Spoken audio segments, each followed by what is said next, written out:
Hey, this is Gavin Palmer with Hero Looking for Group, and today I will shine a light on how I used GPT-4 to help me create a video for my other YouTube channel, Write in Gavin Palmer. So here we go. So I've been interested for years. I have a blog, herolfg.com, and my second post is about the human resource problem. There's some posts after that talk about error correction and learning. And so I've been interested in learning for a long time, and I've thought learning is important for a long time, and that's why I like GPT-4.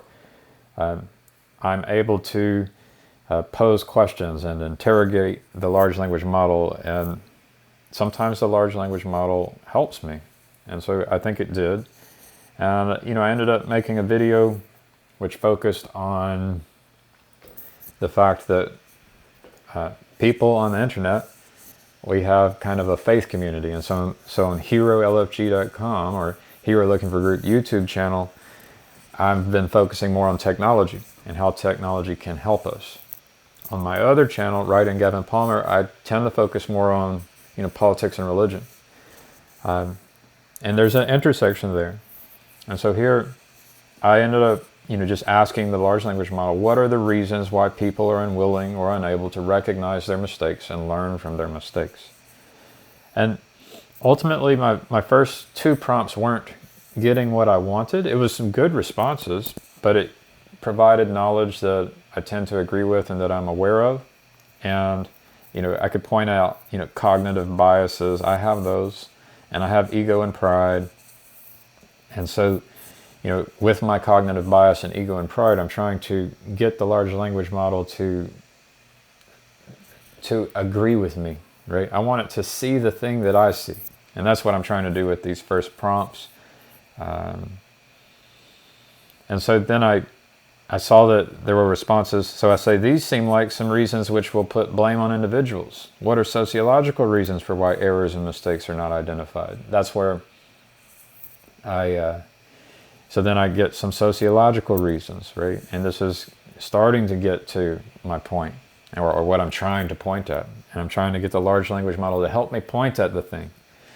Social norms and expectations, hierarchical structures, groupthink, fear of punishment, inadequate education and training, lack of accountability, insufficient resources, bias and discrimination, information overload, short-term focus. So this is starting to get there. But here's the third prompt is the key. It's where, I wonder if I'm wasting your attention because I didn't just hop there. But this is supposed to be a way for me to show you how I use the large language model and for you to provide feedback on maybe I could have done better prompts. And so I said, please provide reasons why leaders do not admit to mistakes and avoid pointing out mistakes others make, and avoid pointing out answers to problems, and avoid doing the work to solve important problems. Now I've started, I've really got the prompt here, and I really get the large language model to provide something that I'm interested in. And this is where, I'm getting some good responses. This is what I'm interested in, where it seems like we don't have good leaders in the world, from my perspective, with my bias, because I don't see leaders engaging in an error correction process. For those individual reasons, for those sociological reasons, but even more so for these reasons specific to leaders. Fear of appearing weak or incompetent, that has something to do with reputation. Fear of losing credibility, there's a reputation one. Desire to protect others, that's coming from a good place. And that's a pretty good reason. Political considerations, could provide ammunition, so this is related to reputation. Denial or lack of awareness. And this is, just the limits of the individual. So is overconfidence or arrogance. Fear of change. And then time and resource constraints. Avoidance of conflict. Misaligned incentives. I think this last one is very relevant. So there's, the individual reasons, but there's these reasons that are specific to leaders. Or leaders don't have the incentives. Or they would fear, something about their reputation, which is just an extension of their ability to be a leader, right? There's a real fear that if their reputation is harmed, that they won't be able to be the leader that's able to help the people. Now, then I tried to get the large language model to do the thing that I want our technology to do. I wrote about it in the blog post, Human Resource Problem. I asked the large language model to list out leaders who are living, as of the date of this large language model, who are most willing to receive feedback and perform error correction and tend towards associating with others who are also interested in error correction. So one of the things that came out of this is an identification of my faith. And this has something to do with my faith. That word faith. I even learned, I make mistakes when I use the word faith because I use it in confusing ways. I use words in confusing ways. The large language model helps me recognize that. But I didn't get an answer. The large language model did not identify any individuals or organizations, but then points out, these traits within leaders who would tend in this direction. And I've for years tried to reach out to people like this and tried to become someone like this, and I haven't had much success. And so that's really what I'm trying to get at, and I'm trying to point at. I'm trying to point at that I don't see it happening, and I want to know why it doesn't happen. What can we do about it? This lack of error correction throughout the world. So I haven't been able to find leaders like this, and I haven't been able to gain a lot of attention while trying to be like this. How can I find leaders like this? It seems to me that society isn't selecting for leaders like this. And, there's some advice here on networking, research, social media, join or create a community, seek mentorship, volunteer or intern, be the change, patience and persistence. And that can be useful stuff, and I've tried a lot of that. And maybe I'm not able, but I don't know if that's the answer. Maybe there's actual forces at work which are selecting for certain kinds of people and ignoring certain kinds of people. Certain traits. So then since you won't identify individuals or organizations, how could I create a tool which would be able to identify such individuals and organizations? So this is me going off in this project that I think this tool that will emerge, well, either I create it or someone else, where we end up being able to solve this human resource problem by identifying the people who need to be in certain positions with certain goals, roles, and responsibilities. And so then I wake up this morning, and I'm connected to a pastor, Pastor Paul Vanderklay, and so I've been thinking about pastors, and I've been thinking about how these leaders are like pastors. They have a flock, and so pastors are like shepherds. A flock is like maybe the sheep, and they are trying to help, and that's why they're worried about their reputation. And so I asked the large language model to basically do metaphors, comparing the pastor and the shepherd. And so, guidance and direction, protecting the flock, caring for individuals, maintaining unity, nurturing growth and development, balancing multiple responsibilities, and adapting to change. This is what the pastor and the shepherd does. That's what the leader does. Or someone within the organization does this. It's important. It's an important role.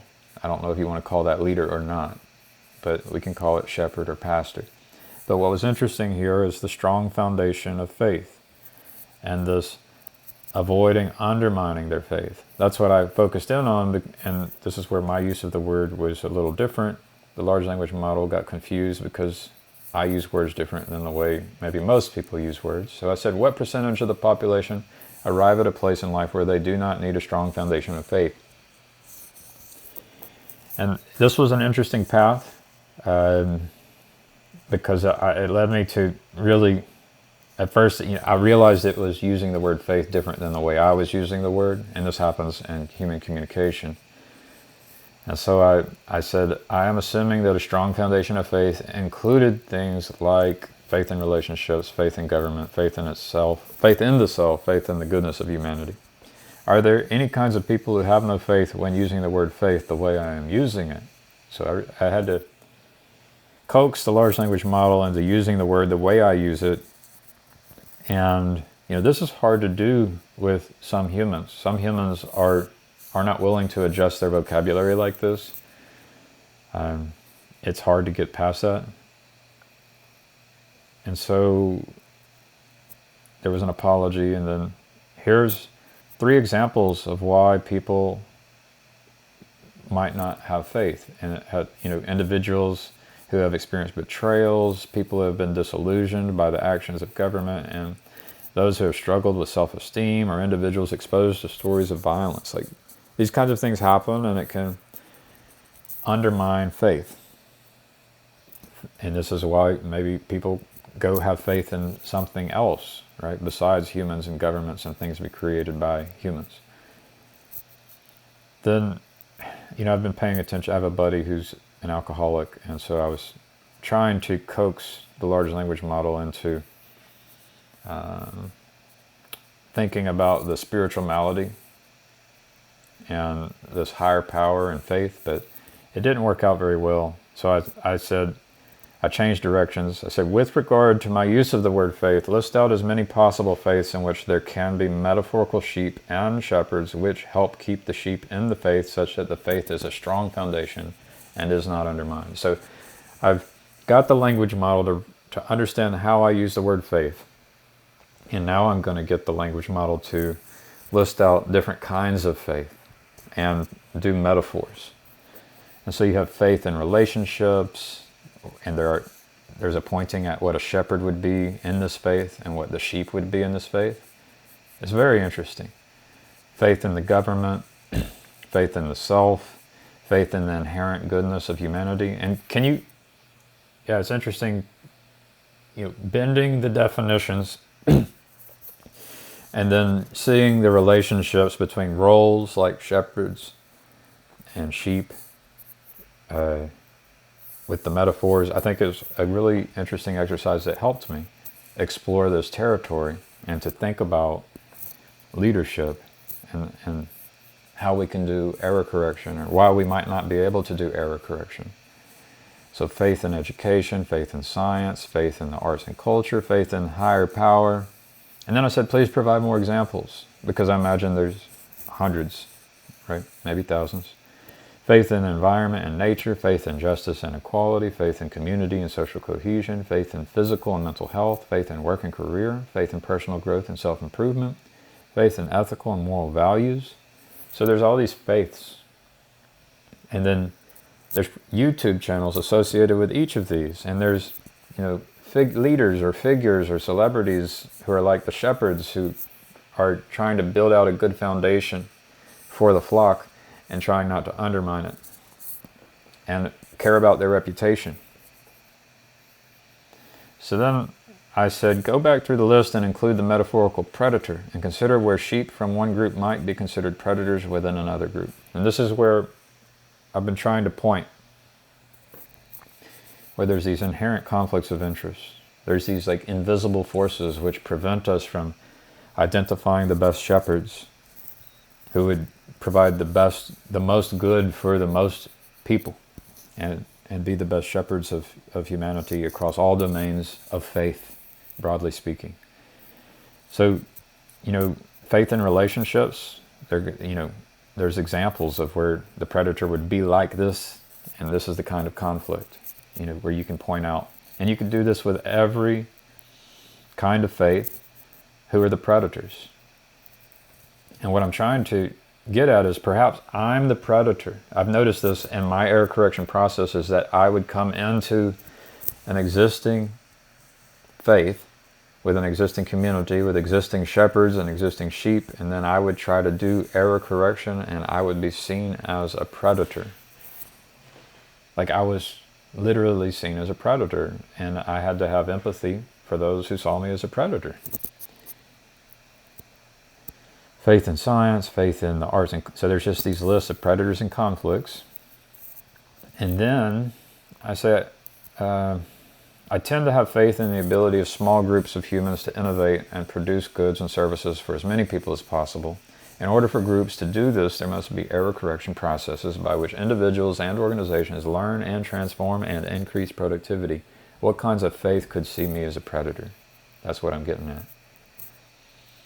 So people who have faith in the environment, faith in community and social cohesion, faith in justice and equality, faith in physical and mental health, faith in work and career. And so the large language model provides examples, may or may not be relevant, but I can imagine how there are examples where they are relevant, where I can be seen as a predator, simply because I'm trying to encourage learning and transformation of each individual and the group for the benefit of all. Right? That seems like a good thing, but I can be seen as a predator, and I think rightfully so, because I will undermine that church or that faith group. And so there's a pressure, there's a force that prevents error correction and transformation. So if I focus on error correction within groups and attempt to move into groups and identify errors, I can be seen as someone who threatens the group, the sheep. I get the sense that I can be seen as a threat to any group with any faith, and shepherds and sheep will always be concerned about me as a predator who might harm individual sheep and the group of sheep as a whole. Like, I can really see this, that no matter where I go, if and when I start doing error correction and start trying to engage in this learning teaching process, I will be seen as a predator, and rightfully so. And so that's the struggle. That's what's weighing on me. That's what I think is really important. It's a really important facet of our reality that I'm learning to deal with, and I think we have to learn to deal with. The large language model tends to agree and then attempts to provide advice so that I can minimize the likelihood of being seen as a threat. So rapport is a good one, building rapport. And this takes time. This is why it just can't be rushed. It requires building of rapport, building of trust and rapport, focusing on the positives so you don't just hop in and start pointing out people's problems. You have to, and then you can encourage open communication, be empathetic and understanding, offer constructive feedback. So when pointing out errors, frame your feedback in a constructive, solution-oriented way. Collaborate on solutions, be patient and adaptable. It's a lot of good stuff. But not only can I do that, but we can all do that if we actually want to have success in our attempts to transform ourselves and others and organizations.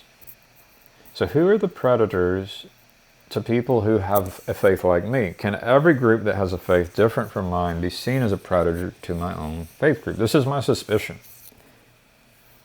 My suspicion is that I can be seen as a predator for any and every faith group. That's my suspicion. So here are potential predators to my faith group, are individuals or groups resistant to change. So that would be like, I would be tempted to say conservatives, but then I would even say everyone resists change, right?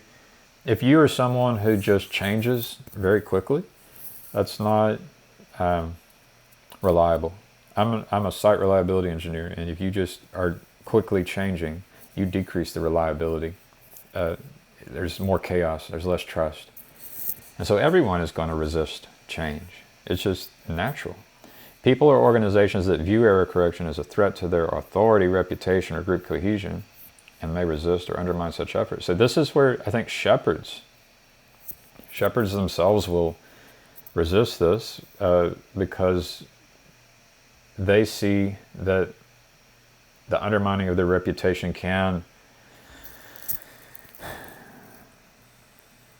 cause harm to the flock, the flock of sheep. And then there's competing interests or groups that prioritize their own goals and objectives over innovation, productivity, or error correction. And so this, you can even have good goals, but those goals will not include innovation, productivity, or error correction. You will have other goals that you see as being more important, like maintaining that solid foundation of faith for the benefit of your sheep, of your flock. Error correction, productivity, innovation, these things are not as important to what it seems most organizations. There's at least some balance There's other things that are important. There's other goals. This is the struggle. This is what I think restricts our ability to innovate, produce, and do error correction, learn. How should individuals and groups of people like me perceive those who focus on advertising, marketing, networking, and public relations? And so this is where the information you receive has been influenced by people who are experts at advertising, marketing, networking, and public relations. The ability for a shepherd to increase in number among their flock has something to do with this. And so then I perceive a conflict of interest. And so the large language model is trying to get me to see the benefit of these people who have these skills, and I agree there is some real value in those skills, but I wanted to get at something more important that I'm seeing. It seems that those interested in advertising, marketing, networking, and public relations tend to be very concerned about reputation, which is at odds with error correction for individuals and groups. It's still trying to reconcile these conflicting interests. That's good to be able to do that. But I'm really not, what I'm seeing is that how should I treat people who never admit to errors and do not appear to grow? This is my concern, is that I look out and it from the audience, it appears that the leader or the shepherd often, usually, mostly do not learn and grow. And I can even understand why. And sometimes it can be for good reasons, but then it could, I don't know if it, I'm not sure. So here are some suggestions for dealing with people who struggle to admit their mistakes and show growth. Be empathetic, lead by example, offer constructive feedback, be patient, focus on the positive, choose your battles, set boundaries. So here's finally, number 7. If someone's inability to admit errors or grow negatively affects you, set boundaries to protect yourself. You can limit your interactions, focus on specific areas of collaboration, or distance yourself if necessary. Now, my concern is that there are some shepherds that are better than others, and I would like to get the best shepherd in place. And so if I just set boundaries, then I'm not really helping select the best shepherd. So there's a conflict of interest here. And then I said, create title, description, and comma-separated list of tags. So I have my other video. I can do that again for this one, where I do a walkthrough, trying to help you see, being transparent about how I use the technology to kind of refine my ideas, my thinking, maybe learn where I'm being confusing with the word like faith, and attempt to highlight what I'm trying to point at, so I can respect people's attention and communicate most effectively. So I did modify the title and description there, and similarly, so I specified here, and I'd love feedback if you think I could do better. Let's see. So the channel focuses on politics and religion, where this channel is focused on technology. So I could do something like copy and paste, and the channel focused on technology.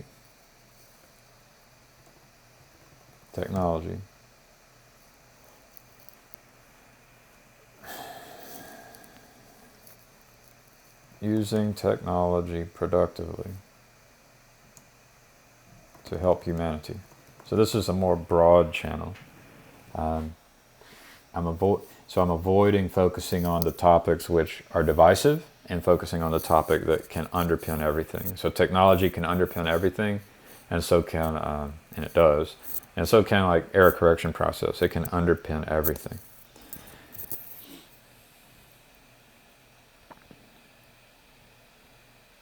I discuss, in which I walk through all the interactions in this conversation with GPT-4.